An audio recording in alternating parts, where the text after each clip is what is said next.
coal miners union has weighed in on what they would like to see happen to their jobs. Now, of course, since they're coal miners, as you can imagine, many of them have already lost their jobs. But now the union is saying that they're ready and willing to transition their jobs from fossil fuels to renewable energy. This is great news. So the head of the United Mine Workers of America says this: there needs to be a tremendous investment here. We always end up dealing with climate change, closing down coal mines. We never get to the second piece of it. And he's right about that. And I wish he was a little more open about why that is. Anytime there's investment into renewable energies, you have members of the GOP lose their minds over it.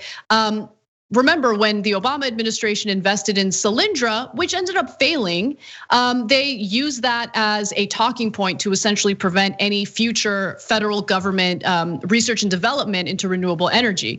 But in this case, you have the president of the mine workers union, coal miners union, essentially saying, no, we need to do this transition. Let's get to the second part.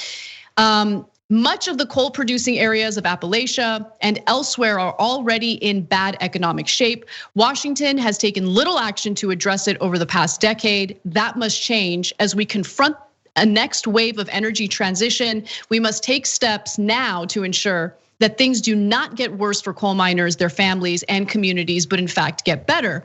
So they're calling for the creation of new jobs in Appalachia through tax credits that would subsidize the making of solar panels and wind turbine components. And also they want to fund the reclamation of abandoned mines that basically do pose a risk to the local community. So they do have very specific demands. I think that their demands are beyond reasonable.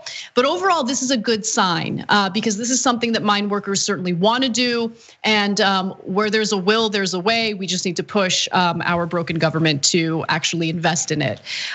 So Francesca, what do you think?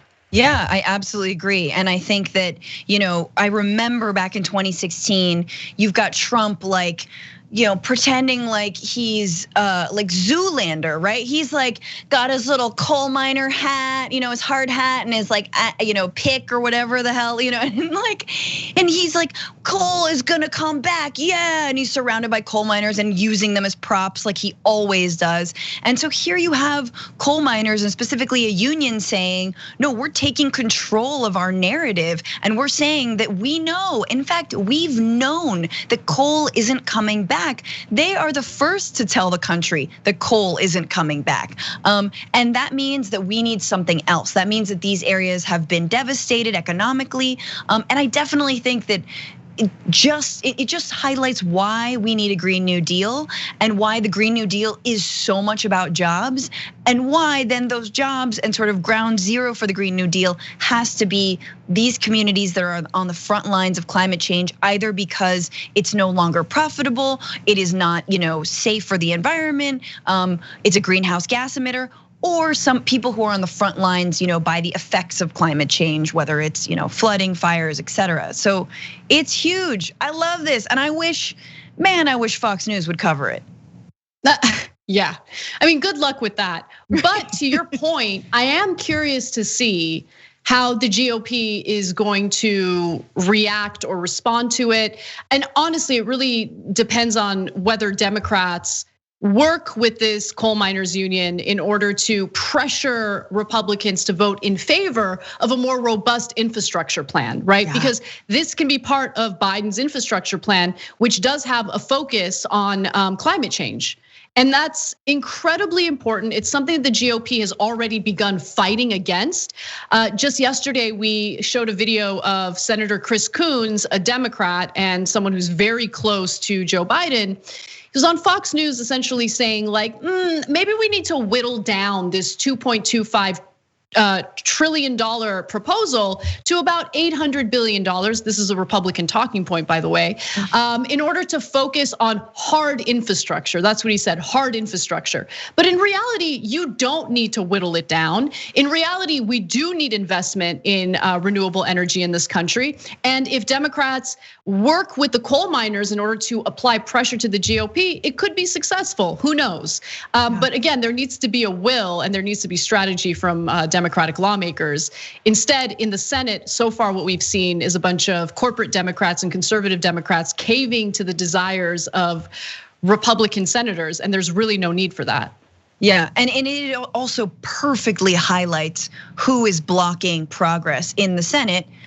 West Virginia Senator Joe Manchin, right? Coal is the backbone of his state, but not the coal miners. No, he doesn't care about them. The coal barons, right? Like the people, the Massey Energies. These are the coal billionaires and the ones who fill his coffers. Those are the people he's looking out for. So he constantly talks about, oh, well, I've got to be responsive to my voters. Well, your voters have been left devastated by the billionaires in your state.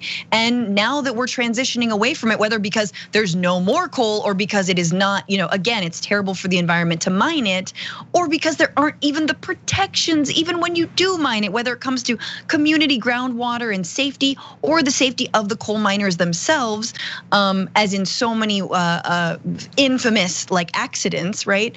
As in Massey Energy as an example.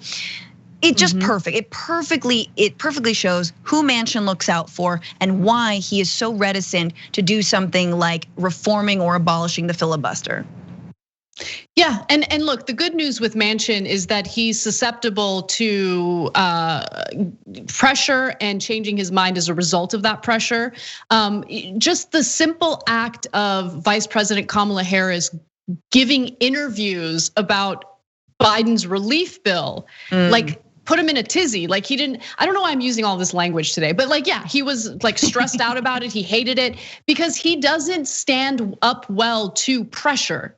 So all we need is Democrats to actually continue applying pressure to get this infrastructure bill passed, and an infrastructure bill that's robust enough to give these coal miners not only what they're demanding, but what they deserve, okay? Don't have a conversation about transitioning them over to coding. This is something they want. They want to transition over to renewable energy. I think that makes all the sense in the world. And I certainly hope they get what they want. So this is a positive update to the story, and we'll see how it all develops. Francesca, any final thoughts before we go to break? I just have one last thought, which is that I think that if all else fails, you have to pay people. I think that you have to pay people if you want them to hold on, to not, lose hope. And if you also want to like keep them as voters, pay them so that we say, okay, we know your job has gone away. Here's a stipend a month. It's like a climate stipend. And we will then like ramp up solar panel and or wind farm, whatever other kind of green production in your neighborhood, in your community. But until that point, money. That's right. And they are asking for that as well. The letter also says the union wants the federal government to support miners who lost their jobs or lose their jobs through retraining and by replacing their wages, health insurance, and pensions. Yeah. And I think, again, that makes all the sense in the world. Thanks for watching The Young Turks. Really appreciate it. Another way to show support is through YouTube memberships. You'll get to interact with us more. There's live chat emojis, badges. You've got emojis of me, Anna, John, JR. So those are super fun. But you also get playback of our exclusive member-only shows and specials right after they air. So all of that, all you gotta do is click that join button right underneath the video. Thank you.